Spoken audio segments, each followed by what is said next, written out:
All right, so the first thing I will have you hold the tip.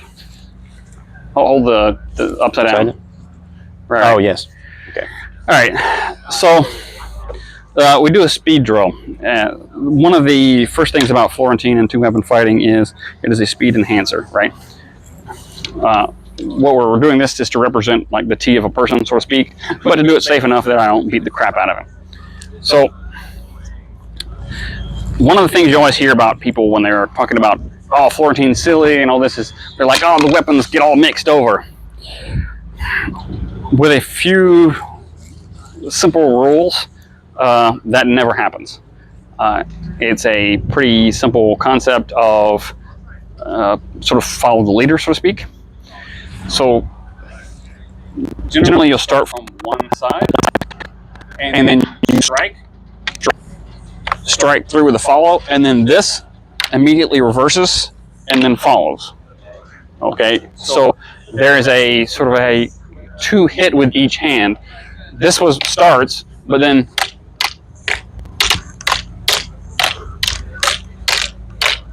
by doing 2 hits with each hand, you create an open close. So open, closed with 2 on sides.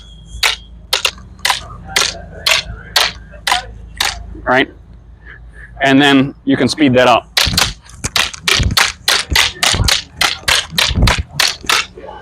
Okay? So that's the principle behind step 1 of this, but we're going to go through like 4 steps of engagement here. If you want, I'll hold the sword and you two can get in line.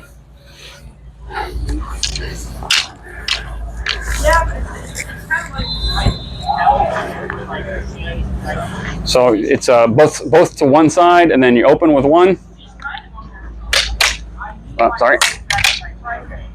Yeah, so it'll be 2 with the second hand, and then 2 with each hand after that first cut. So yeah, so start off boom, boom, boom, boom, boom, boom, boom, boom. Right. That's the right pattern. Just If you miss, just keep going. It's hard.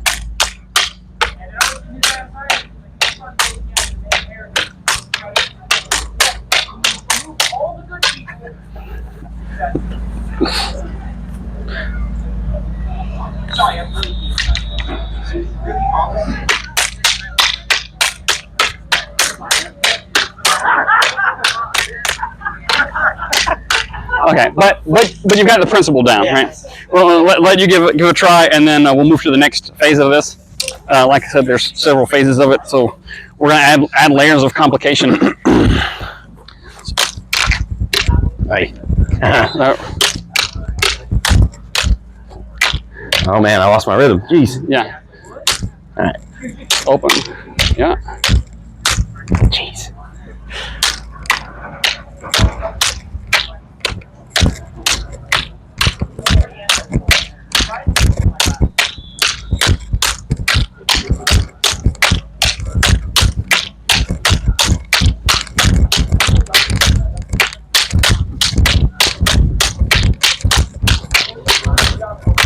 Okay. All right. There. So, Getting there. So that's step 1.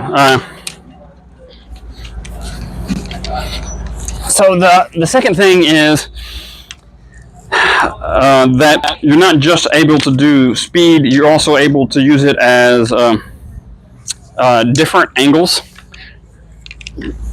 in succession to each other, right? So in this first drill, we were just going across the top, back and forth. The reason we do the T-bar here with the sword as like the cross of a person is it's like low cuts, high cuts, right? So now you're going to do the same drill, but you're going to like do a high cut with the first hit, a low cut with the second hit. Then it's going to revert over, so you can go back to high and then bring the other one around and do low. Tracking? So, as in high, low, or essentially, you're right. So you're going to take your high. So all right, we're close to one side, and then you're going to open with the swing. That's high, and the next one is low, and then high, low, right,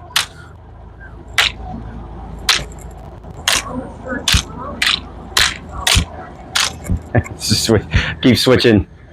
All right, I'm overthinking it. Open. All right, and so one thing to remember with this is the first drill needs to be correct or you trip on yourself. The high-low doesn't have to be perfect. If you get 2 highs in a row, 2 lows in a row, who cares? Just keep going. Just keep going because you're still going to get the speed and you're playing a guessing game with your opponent. So if they're expecting a perfect pattern and you make it imperfect, there's a chance that they block low when they should be blocking high. That doesn't hurt anything. That just means you're more likely to score a hit. So just go with that. Yep. As long as you keep the 2 pattern with each hand so that you can continue your flow, you're fine. Okay?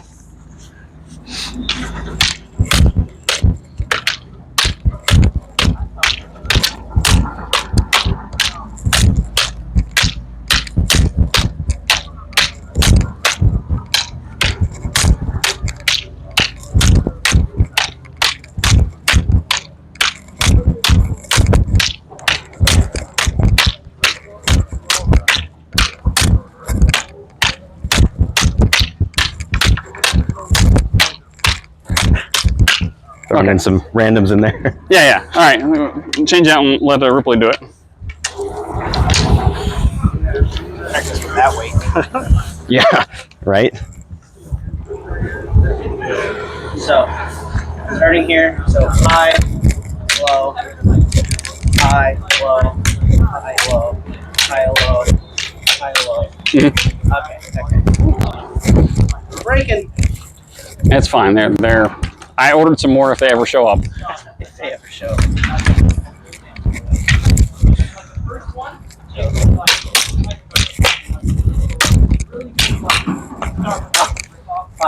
So, boom, boom, boom, boom, boom, boom, boom, boom, boom, boom, boom, boom,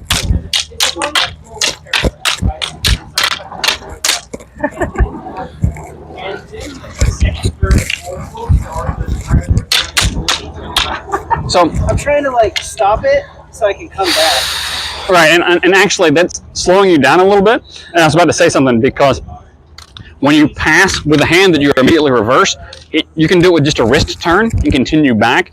And when you bring it all over and stop, it creates a pause that slows down your pacing.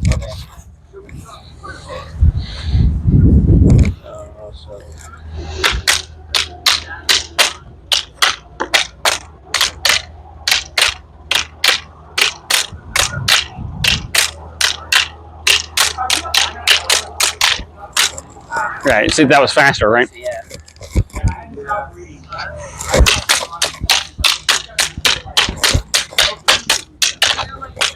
Got caught on the. Okay, but the principle's there, right? All right, all right. So now we're going to add the next thing to it. Okay, so we've got the speed rhythm of it, where you don't cross your weapons. We've added in different angles.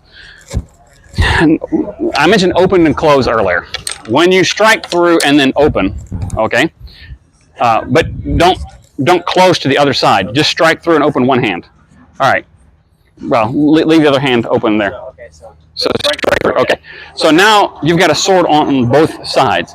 You have another option here other than just continuing with the other hand, and that is that you can cross and uncross your arms. Right, and then uncross. Right. So we're going to do the same pattern again, but occasionally when you open, you'll cross, uncross. Okay, so boom. Right. Start this side. Yeah. So boom. Right. And you can do that kind of a high-low too, right? So they can either both be high or both be low, or you can actually do one high and one low. Right? And then now do one high, one low. So. Yeah. Right. Okay. So boom. Now, so trying to get in the rhythm of doing stuff and then just add those in randomly.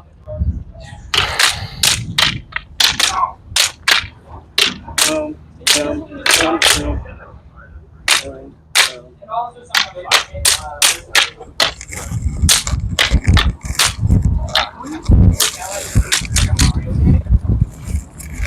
Yeah, I can hear a crack in that. Yeah. It's got a bamboo crack in there. I can hear it clicking. Hopefully it'll survive this drill today. I don't know about that. I don't think it's gonna. Oh. Okay. But I don't want it to like pinch your hand. So if it's getting splint down there, you want to risk it with these? I don't mind. To run through your drill and then a quick one, quickie. Yeah, before we run out of functional rattan. All right. All right.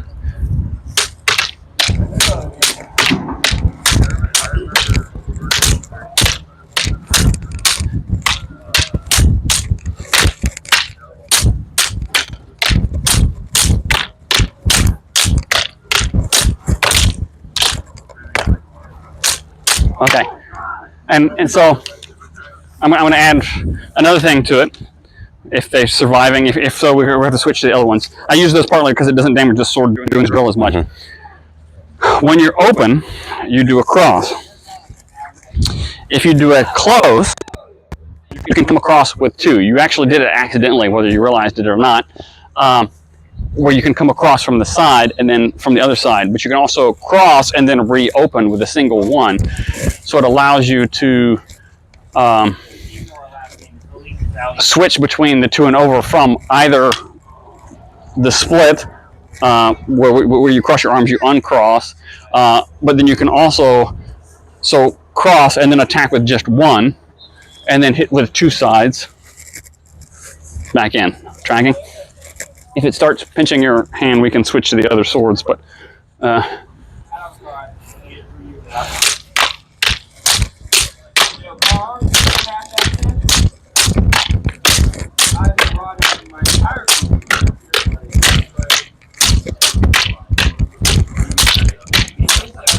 right. And for the survival of the swords, so you can try and get that drill in too. So coming in with both of them. Right. So when you open, you can cross them, and then you can even just do one from the uncross to open back again. And then whenever they're on the same side, you can hit with both from the same side. Typically with one high and one low, so that you increase the angles of attack. But you can also do both at the same quadrant if you're doing like an overwhelming blow on trying to like force someone's sword over. I say generally it works better to do the separation, because if you're doing high and low, it's harder for them to block both at the same time.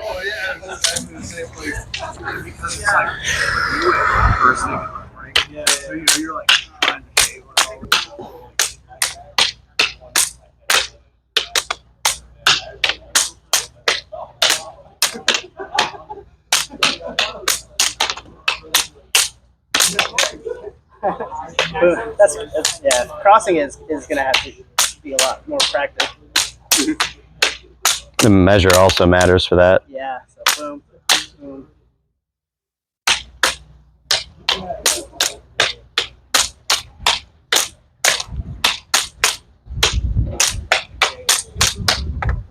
Okay. All right, but that's the sort of the basic drill part of that. There's a couple of other things to cover, and then we're gonna actually Drill. do it in some level of armor. I tried doing it with just stick drills and all that, and I quickly found out that, like I say, speed and restraint don't work hand in hand. So it's best to do these drills, even the basic training part of it, in armor, because people can't not just hit each other. Anyway, so the next thing to remember, go ahead and pick up the synthetic ones, and if you don't like the arming swords or whatever, we can also use the the falchions that work pretty well for this drill. You'll come into the grass, and then I'm gonna have y'all move. So when you're fighting with two swords, there's two things to remember in that. I'll move the shadow. Yes, you are using two weapons, but also you have two shields, effectively. So when you're fighting, anytime you're using two weapons, with a speed drill, I was just having you stand there and do it. You just assumed a longsword stance. Actually, count up both are. The correct stance for two weapons is to square your shoulders. This is because, just like when you're using a shield, or when using a one-handed weapon, you present one arm forward. Whenever you're using an offhand, whether you're using a shield or a second weapon or a sparring dagger, that's part of the shield class. You want to square, otherwise you make your second hand weapon deficient. It lacks the reach. So you square your shoulders to each other to keep both hands of equal engagement, so they can always be engaged in it. Now, there'll be times where you reach with a sword swing and you'll bring that out, but you want to reset probably with your next action to bring your other weapon in. Otherwise, you lose the benefit of your secondary weapon. Okay. As a very slow pace, I want you to do 2 attacks towards him, and then you're just going to block both attacks. Okay. So, have a good day. Cheers. Yeah. So good. All right, and then, all right, and so the point that I wanted to show there is 2 different angles of attack, 2 different ways to block. Now, if I mix this in here and I replace you, you're typically left-handed. All right, so if I attack your strong hand, you can block with this, right? You can counter in with your offhand as an attack, right? The other thing is, if I attack to this side, you block with this, and you attack with the other. I know this seems like, hey, this is a basic principle of 2 fighting swords. You shouldn't have to explain this. But I'm explaining it partly to let it sink in a little bit. What happens when people start fighting is they tend to think of their dominant hand as their weapon and their secondary hand as a shield. You need to always keep in your mind that they're both weapons and they're both shields at all times. Okay? So that is crucial to the remembering that your flow of action and that you're attacking in a drill of constant flows. You're also blocking in a constant flow of blocks too. Now, that's the basics of fighting with 2-handed weapons. I'm going to add in the longsword part of this. So I did some demonstration for you. So you're trying to do your flow drill. You do your first cut in, and if I were to attack now, I'd come in, and then you'd actually have the ability to cross with both swords in, and I'd be in trouble. Okay. In the case of fighting longsword versus 2 Florentine, my primary goal is to attack whenever you're closed, so one side or the other.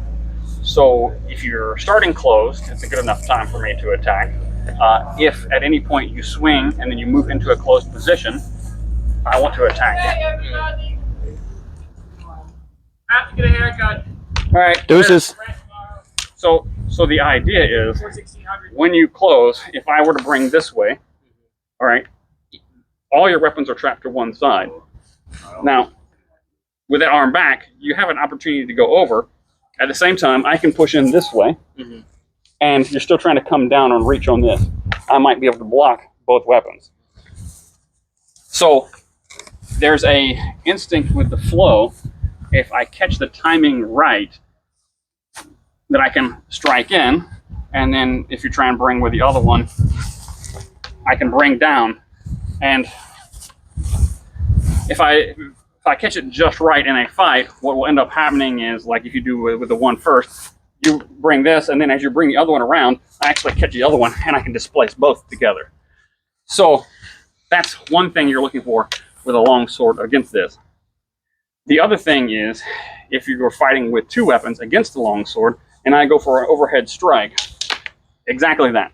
Because you don't necessarily have the strength with one-handed sword to stop a heavy 2-handed weapon. Now, when I hit this bind, and you lock in this position, one of them's probably bound more than the others. I don't know if you can feel the difference. This one. All right, so that one stays locked, the other one comes free, and that's the counterattack. Now, for me having this longsword, whenever that comes loose that way, like where you went with a thrust down before, I want a two-handed catch. I take the weak on the strong, I displace them both together, and I'm able to gather the sword up. So you play a game of gathering the sword, and another tool that we use in that is you're trying to square your body. That was the thing I mentioned earlier, where you're trying to square your shoulders to me. I don't care about the square.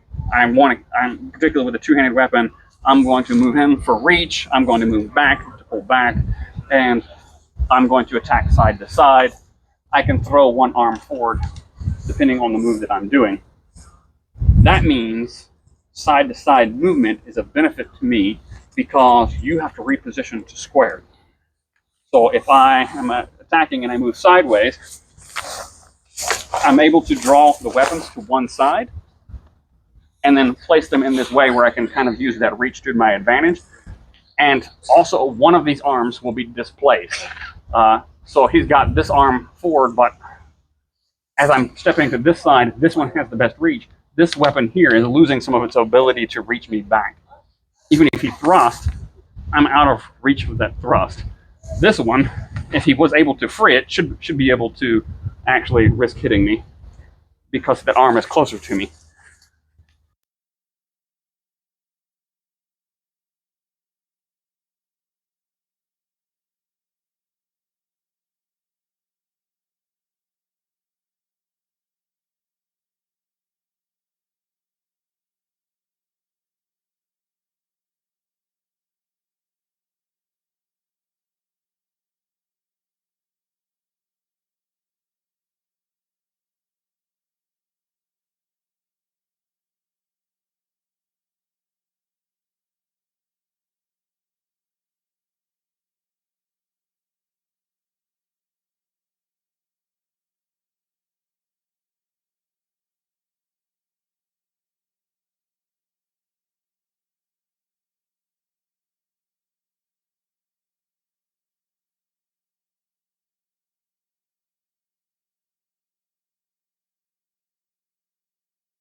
This isn't necessarily like a sparring for the sake of winning the match kind of thing. It's more for you practicing the drills, but there is a tendency where you're trying to hit each other, so I wanted you in full gear. If you hit each other in the armor, you're fine. Basically, I want you to get a feel for trying to do the speed drill, engaging in swords. Remember, attack and defend for both weapons. That is the number one thing people forget, and I know it sounds silly, but people will tend to use their primary hand as a weapon and their offhand as a shield. You need to remember both weapons, both shields. We'll just spar for about a minute or so. I don't have like an actual stopwatch. If you start looking like you're tired or whatever, go ahead and call it. But just get a feel of trying to hit that pattern in an actual combat scenario, okay? Salute and time ready.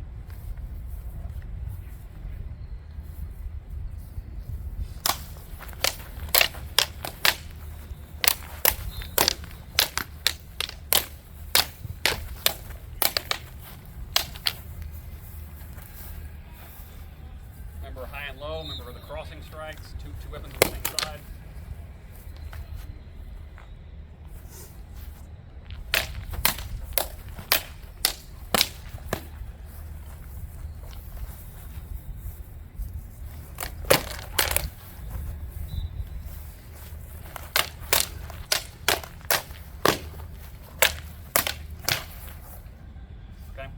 So let's pause there for a second. Another thing too with the two strikes, similar like I said with the longsword of like trying to gather the weapons of the opponent. If you get a moment where somebody gathers to one side and closes up on that before they open, that's the perfect time to come in with two strikes down to try and control the weapons. and then you leave the whatever arm is locked into place, because you'll feel the pressure of the weapons coming back. And then if it's the inside, you'll cut up this way. If it's the outside, you'll cut around this way and then bring it back down to control that weapon. Right? And that's how you'll place both weapons of the opponent from one side or the other. So just remember crossing up and down. Also, with the 2 strikes, we did a horizontal cross, but you can also do a down and out, or together up and then separate kind of back out that way as well. All right. Do one more match with the 2 swords, and then we'll throw in the long sword.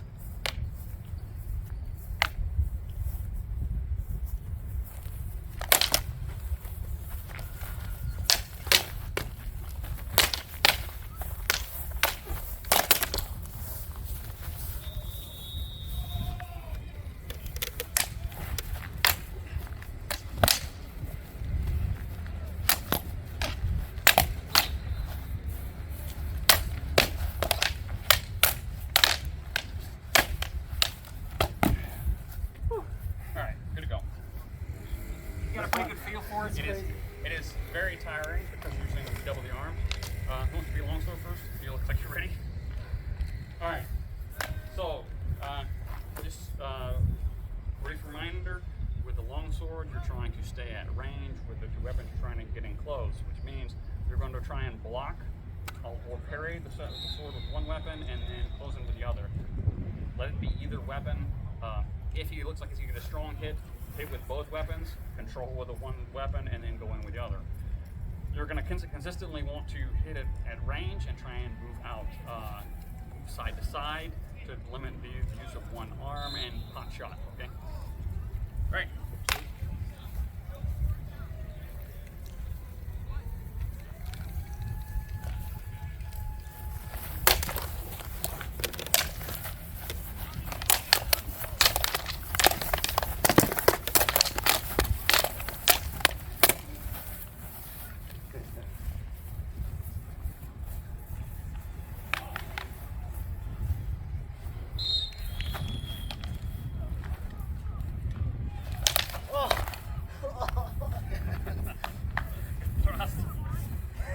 Sorry, that was cheap.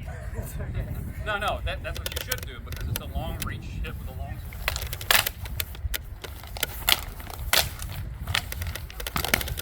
That's a good hold. Just gonna reset. Yeah. All right. Why don't we switch weapons? Get a chance to hear the other one.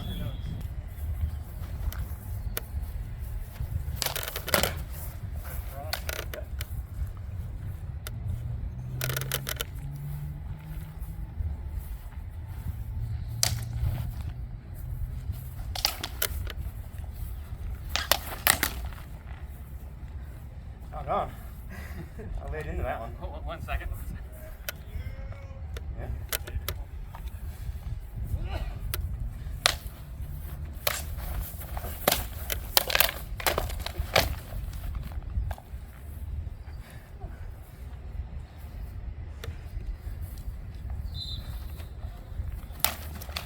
Good. That was really good. Very strike.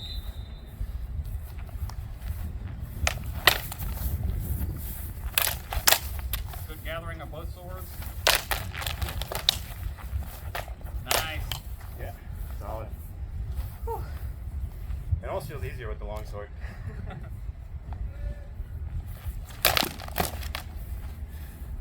All right, so, that's enough for the experience. All right, so you're both done 2 swords versus long sword. You both had long swords.